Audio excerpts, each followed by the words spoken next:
नमस्कार दोस्तों, मैं अंकुर उपाध्याय स्वागत करता हूं आप सभी का आपके अपने YouTube channel share market analysis में।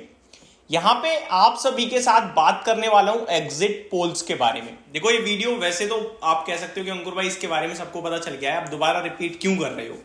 लेकिन यहां मैं एक एक करके जो पॉइंट आपके साथ डिस्कस करूंगा ना, ट्रस्ट में आपको इंटरेस्टिंग लगेगा। एक एक करके पॉइंट में वही सारे डिस्कस करूंगा जो आपको शायद पता होंगे। एग्जिट पोल और जितने भी मीडिया हैं कवर करती हैं एग्जिट पोल्स को, उन सबका आंकड़ा मैं आपको बताने वाला हूं एक सिंपल वीडियो में। और ऑन एन एवरेज क्या दिख रहा है उसको डिस्कस करेंगे। देखो, एग्जिट पोल सबने देखा है, कोई 325, कोई 350, कोई 400 भी बोल रहा है।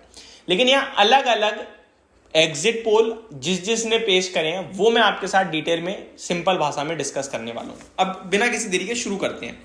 बहुत सारे ऐसे बिजनेस चैनल्स हैं, मीडिया चैनल्स हैं, मीडिया हाउसेस हैं जो ये एग्जिट पोल कवर कर रही हैं। सबसे पहले तो मैं आपके साथ बात करूं तो अलग अलग, जैसा कि मैंने बोला, तो यहाँ पे सबसे पहला नाम मेरे पास इस समय जो आ रहा है चाणक्य का है। अगर चाणक्य की बात करी जाए तो इन्होंने एनडीए को 400 सीट दे दी भाई साहब, और इंडिया अलायंस को 108। समझ रहे हो, यानी कि क्लियर कट बड़ा धमाका। 400 पार की बात चल रही थी, 400 दिख रही है एनडीए को। ये तो आ गया चाणक्य की बात। टाइम्स नाउ की बात करें तो इन्होंने 358 सीट दी है और इंडिया अलायंस को इन्होंने 152 सीट दी है। तो इनका एग्जिट पोल भी बहुत तंगड़ी मेजोरिटी दिखा रहा है। नेक्स्ट, एपीबीसी वोटर की बात करें तो इन्होंने एनडीए को 353 सीट की बात कर रहे हैं ये, और इंडिया अलायंस को 155 सीट्स की बात कर रहे हैं। यानी कि 3 में से 2 आपको दिख रहा है 352, 53 के पास दिख रहे हैं, और बचे हुए इंडिया अलायंस के पास जा रही हैं। क्लियर कट मेजोरिटी दिख रही है, कोई भी यहाँ पे बहस वाली बात है ही नहीं। यहाँ पे दोहराए है ही नहीं कि हम लोगों को सोचना पड़े बाजार के लिए अच्छा है या नेगेटिव है, क्लियर कट दिख रहा है। नेक्स्ट बात करूं अगर मैं आप सभी के साथ लोक पोल्स की, तो लोक पोल्स का भाई आंकड़ा आ रहा है 325 एनडीए को और 160 इंडिया अलायंस को।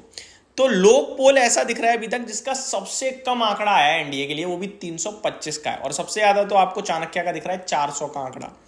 नेक्स्ट अगर मैं बात करूं तो पीएमएआरक्यू की है। इन्होंने कहा है कि एनडीए को 359, यानी अगेन 350 से 60 की रेंज में, और इंडिया अलायंस को 154। तो ये सारी चीजें आपको एक ही चीज दिखा रही हैं कि मेजॉरिटी नहीं, बहुत तंगड़ी तरीके से एनडीए आ रहा है, बहुत तंगड़ी तरीके से बीजेपी आ रहा है। अब सवाल ये उठता है कि क्या होगा बाजार में। देखो, बाजार के लिए तो सभी पॉजिटिव है। यहां तो 400 पार की बात चल रही थी, बाजार भाग रहा था, सब ठीक था। उसके बाद अचानक से क्या हुआ, उसके बाद अचानक से मार्केट मानने लगा कि भाई साहब 400 बहुत दूर की बात हो रही है, 350 या 300 की बात करो। फिर थोड़े समय बाद थर्ड फेज की वोटिंग में बाजार मानने लगा कि भाई साहब 300 भी सेफ नहीं है, 275 के करीब सीट हो जाएगी और मामला लड़ जाएगा। ये सारी चीजें बनी, लेकिन चौथे फेज से जैसे ही वोटिंग ज्यादा बढ़ी, देखो इस बार ना थोड़ा डिफरेंट रहा है। वोटिंग परसेंटेज को बहुत महत्व दिया बाजार ने, स्टॉक मार्केट के लिहाज से देखे तो वोटिंग परसेंटेज ज्यादा का मतलब मार्केट ने सोचा कि अच्छे नतीजे, मतलब कि बीजेपी की तरफ, और वोटिंग परसेंटेज कम आने का मतलब था कि बीजेपी को वोट नहीं जा रहे हैं। लेकिन अभी जो एग्जिट पोल आ रहा है ये क्लियरली दर्शा रहा है कि भाई साहब जो मर्जी बना लो आप, लेकिन आनी तो बीजेपी है, सबको पता था, और दमदार तरीके से आनी है, ऐसा दिखा रहा है एग्जिट पोल।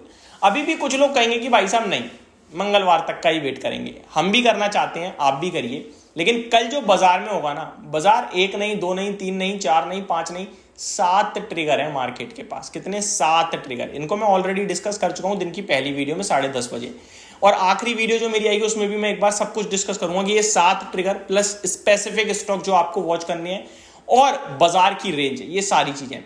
इस बीच में हमको ना एफआईडीआईज को भी बिल्कुल नहीं भूलना है। एफआईडीआईज भी फ्राइडे के ट्रेडिंग सेशन में खरीद कर गए हैं, माल उठा कर गए हैं, तो उन्हें भी कहीं ना कहीं तेजी ही दिख रही है।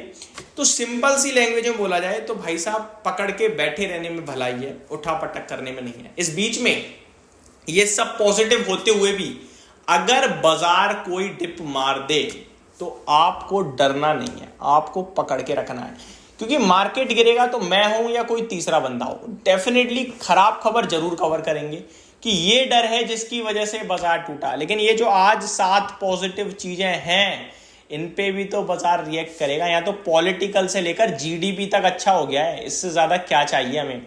तो एज अ इन्वेस्टर मेरे को लगता है कि बाजार कह रहा है अगले 2 साल के लिए इजीली निवेशित रहो, क्योंकि बहुत तगड़े ट्रिगर्स दिख रहे हैं। तो ये मेरी तरफ से शॉर्ट एंड सिंपल सी एक अपडेटेड वीडियो थी। होप आपको सारी चीजें समझ में आई होंगी। Thank you so much for watching this video. Have a great day guys.